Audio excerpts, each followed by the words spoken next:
السلام عليكم ورحمة الله وبركاته. أمس أرسل لي أحد الأخوة وثيقة رفعوها للغرفة التجارية، شكوى للغرفة التجارية على أبو حيدر العولقي، وبدأوا يحكوا له المكايد والمصائب من كل جانب من أصحاب المعارض السيارات في محافظة إب وبقية المحافظات الأخرى.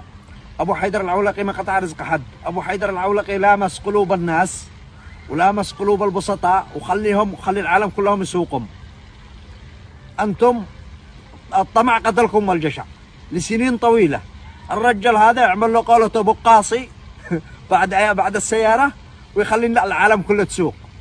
خلوا الناس تسوق، ساعد الناس ببساطته، وصل قلوب الناس ببساطته، برغم أنني لا أعرف الرجل هذا ولا لي معه أي تواصل، بس أعرفه من السوشيال ميديا.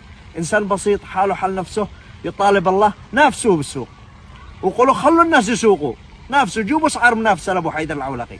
ليش تروحوا ترفعوا شكوى؟ لأنكم حرامية، لأنكم دائما متعودين على استنزاف المواطن. قلوبنا معك يا أبو حيدر، وأصواتنا معك وصفحاتنا لك في أي وقت. اتفقنا معك واختلفنا. تحية.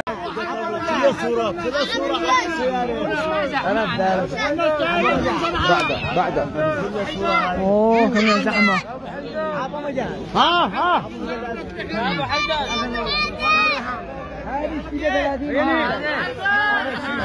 هذه